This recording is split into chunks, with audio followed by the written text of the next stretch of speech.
Stone cold prose. Building better words.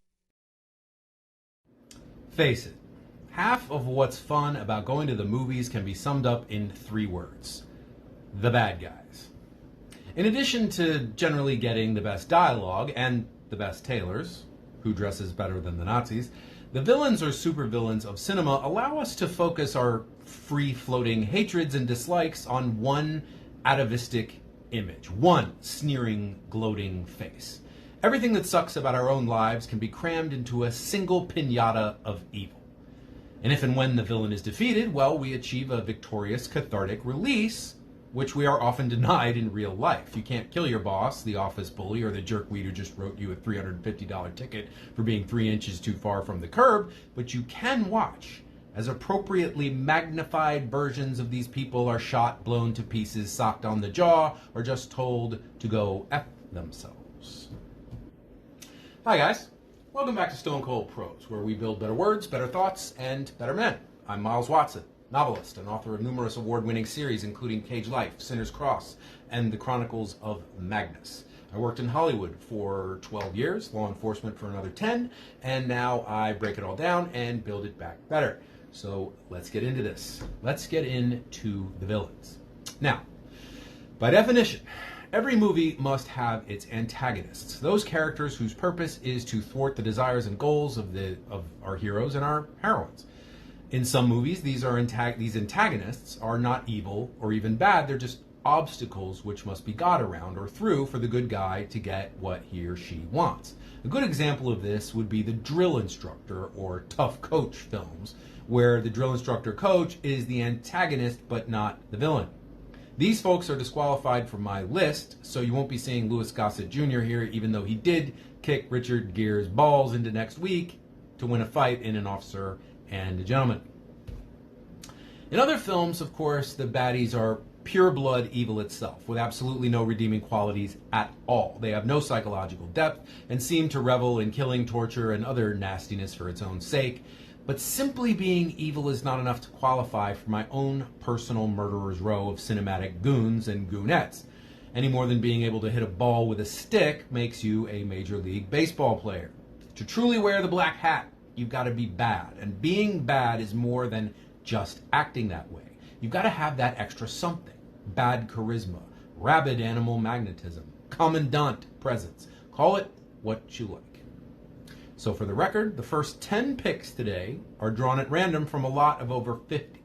Some of these you know, and some you may not, so here we go. We're going to start with EVELYN DRAPER from Play Misty for Me. Long before Fatal Attraction gave us rabbit boiling as a stalker hobby, aficionados of cheating on their wives, fiancés, and girlfriends had their illicit erections shrunk by the sight of knife-wielding psycho Evelyn, Jessica Walter. In this strangely forgotten horror thriller, Clint Eastwood, no less, is a disc jockey who picks up a sultry stranger at a bar for a one-night stand. Unfortunately for him, one night of pleasure turns into a whole lot of nights of terror. See, it seems Evelyn is not quite ready to let him go, and she expresses her unwillingness in this direction by stalking the ever-loving shit out of Eastwood's character and his legitimate girlfriend. Seeing the cinematic tough guy of all tough guys driven to the point of hysteria by the hit-and-run tactics of the demented Evelyn is enough to scare anybody, but the relentless and increasingly terrifying methods she uses to express her displeasure with him make this movie and this bad girl very hard to forget. There is a scene where she cuts the eyes out of one of his paintings, which is just horrifying to watch. Trust me, you will never be able to have casual sex with an obsessive psychopath after you watch this movie.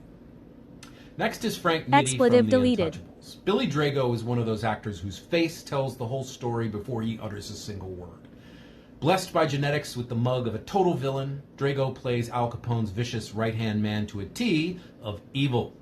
Within moments of the movie's opening, he's already murdered a little girl by blowing her to bits along with a bomb along with everybody else in a homey little Chicago candy store. And it's all downhill from there.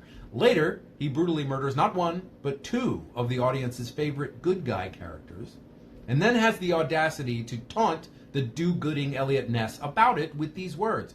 Your friend died screaming like a stuck Irish pig. Think about that when I beat the rap. Shit, any man who machine guns Sean Connery to bloody bits has to be awful, and he is. Third is Rick Masters from To Live and Die in L.A. You can always judge a bad guy in this manner. On a scale of 1 to 10, how badly do you want to see him die? With one or two exceptions, I can't think of a villain I hated more than the sadistic counterfeiter played by Willem Dafoe in the LA noir film To Live and Die in LA. Masters is not only bloodthirsty and extremely cruel, clearly relishing the terror and agony of his many victims, he's also insufferably smug. There were times I wanted to reach through the screen and strangle the ugly fucker myself. Dafoe would go on to achieve fame as the almost saintly Sergeant Elias in Platoon, but I've never forgotten the way the mere sight of him on the screen made me simultaneously want to kill the son of a bitch and cover up my cojones lest he shoot them off. And yes, he really does shoot off someone's balls in this movie. Bad, bad. Next is the Kurgan from Highlander. With his hulking stature, huge cold eyes, and marbled facial features, not to mention his savage voice, Clancy Brown makes one scary-ass bad guy in any movie. In Highlander, he plays the immortal warrior Kurgan, who was raised, we're told, by a nomadic people who threw their children into pits full of starving dogs to fight over meat to toughen them up. Well, it shows. This is one mean motherfucker. Enormously tall, dressed in a punk rock outfit cut to look like a gladiator's armor and sporting a row of safety pins in his neck and a sword the size of the Empire State Building, Kurgan positively delights in killing and mayhem. And not just with his sword. In one scene, he drives around Manhattan running people down for the sheer fun of it, all the while mocking his victims and the terrified woman he's taken hostage. Referring to Sean Connery's character, who he beheads midway through the film, Kurgan later boasts, "I took his head and raped his woman before his blood was cold." And he says this in a church. A nasty piece of work. Connery, by the way, is now 0-2 against my villains here. Next is Thulsa Doom from Conan the Barbarian. Many cinematic villains like to twirl their mustaches and revel in their own evil. The ancient sorcerer Thulsa Doom is of a very different class. He's the cult leader type, unflappable even in the face of imminent danger, always in control of his emotions, and quite the debater. He's also absolutely pitiless. In the opening of Conan, he kills Conan's father by unleashing vicious war dogs on him, chops the head off Conan's mother, slaughters every adult inhabitant of Conan's village and puts their heads on pikes, and then sells Conan into slavery, all before the credits are dry. Not a bad intro. Yet Doom is far from a wild, bloodthirsty maniac. On the contrary, he's so even-tempered, so calm, so reasonable in his arguments that it's hard not to like him a little, even when he's ordering people fed to giant snakes. His best bad guy moment comes when, instead of screaming at Conan for seeking revenge on him, he gives him a fatherly lecture rife with disappointment, and then has him crucified. That's a bad guy microphone drop, if ever a whiz there was. Next is Antonio Salieri from Amadeus. If I ever needed anyone to play the devil, not as a towering leviathan of pure evil, but a subtle, sympathetic Satan whose terrifying depths of villainy only come to light over the course of a whole movie, I would pick F. Murray Abraham, who justly won an Oscar for his mesmerizing performance as a man so consumed by jealousy that he carries out a diabolical plan to murder the target of his obsession, Wolfgang Amadeus Mozart. But it's not mere jealousy that drives Salieri, a composer who at first actually admired the brash young genius. It's the belief that God has betrayed him by investing that genius in such a crude, vulgar, boorish figure as Amadeus turns out to be. Much of Salieri's grievance against Mozart, and even God, perhaps, is justified. What is not justified are the terrible lengths he goes to obtain revenge against both. This is a man who is fully conscious of the fact that what he is doing is totally evil, even by his own sense of right and wrong, and does it anyway. It's difficult to watch, and it's impossible to look away. Next is Sergeant Barnes from Platoon. Americans tend to think of their military men with halos over their helmets, but Staff Sergeant Barnes, played by Tom Berenger, is a soldier whose close-cropped curls might just conceal horns. A scar-faced veteran of many tours in Vietnam, Barnes is tough as nails and a first-class leader. He's also a merciless killer who isn't too partial about what gets in the way of his gun. Over the course of Platoon, Barnes just doesn't grease Viet Cong. He blasts an old woman between the eyes, threatens to massacre an entire village, and then kills one of his own men who has proffered criminal charges against him.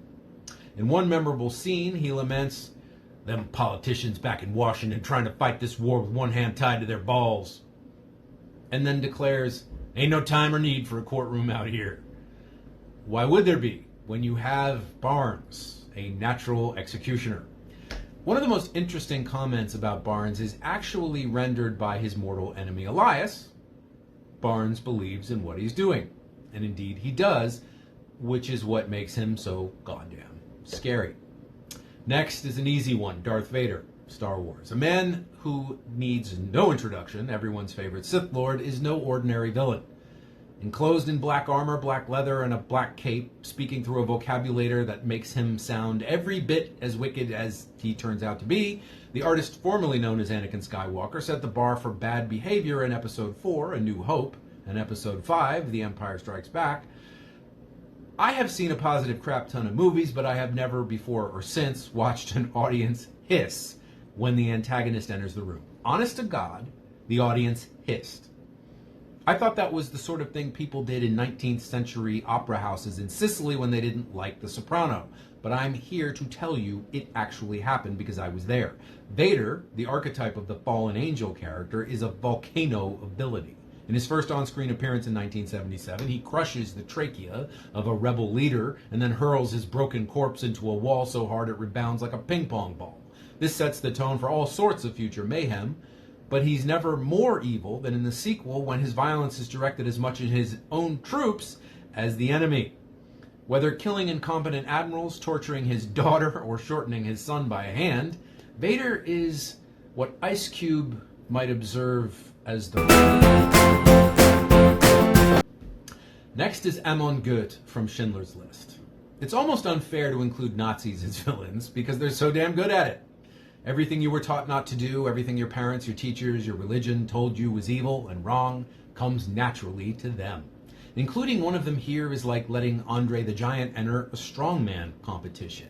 It makes perfect sense, but it's completely unfair. Still, we must make an exception for SS Sturmführer Amon Goethe, played by Ray Fiennes, an actor who has quietly assumed the mantle of great over a long and storied career. Goethe is actually a very low-ranking Nazi, but what he lacks in rank, he makes up for in homicidal mania. Goethe is an interesting study in psychopathy, alcoholism, fanaticism, sadism, impulse control, and a lot of other things. But what makes him particularly fascinating is that he's both a pure Nazi fanatic on the one hand, and what Liam Neeson's Oskar Schindler calls a magnificent crook on the other. This is a guy who kills people not just for a living, but as a hobby. And he robs them on the way to their graves. He kills for business and for pleasure, but he also kills sometimes just for the hell of it, as an unconscious reflex, the way you'd flip channels on a remote control without even really seeming to enjoy it. He actually finds a way to be more evil than his job description requires. Fun fact, the real Amon Goethe was kicked out of the SS for what he did as the commander of the Plaszow labor camp. Wrap that around your heads. Next and last today is John Doe from Seven. I selected Kevin Spacey's John Doe not because he's an extraordinary personality, but because he's so utterly unextraordinary. Most fictive serial killers, Hannibal Lecter and Buffalo Bill, for example, are what you might call over-the-top personalities. John Doe is the exact opposite. Though he commits a series of extremely sadistic, horribly grisly, and thoroughly ritualistic murders, each one inspired by one of the 7 deadly sins, when he's finally caught, that is to say, when he finally turns himself in, he turns out to be a meek, soft-spoken little fleeb of a man, the sort you'd expect got his ass kicked quite a lot in school, and who's about as intimidating as a bag of marshmallows. No. Doe is a great villain not because he's rippling with muscle or wears a cool uniform or outfit or twirls his mustache and boasts about how his death ray will destroy Metropolis, but because he's an everyman. More exactly, he's a nobody.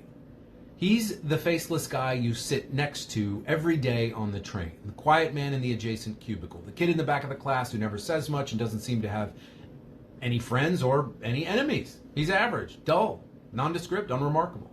And yet behind his bland face is a brain capable of conceiving, plotting, and executing the most horrible crimes imaginable without any mercy or any trace of remorse. His very lack of charisma is terrifying because you'd never ever see him coming. And even if you did, you wouldn't be afraid until it was far, far too late. John Doe, 7. And that wraps up the first 10 of my best of the bad. Now keep in mind there are many, many more to come, and this is not in order. So you never know who's going to show up next and spoil your company Christmas party with a machine gun. Yeah, he's coming. Guys, if you enjoyed today's video, please remember to like, subscribe, comment, hit the notification bell, and remember to check out my books on Amazon. The link is in the description. I probably did remember to drop it in there this time. I drop scripted content every Friday at 3 p.m., shorts almost every day, and unscripted rambles whenever rage moves me to do so. I'll see you next time, and until then, stay cold and watch out for the bad guys.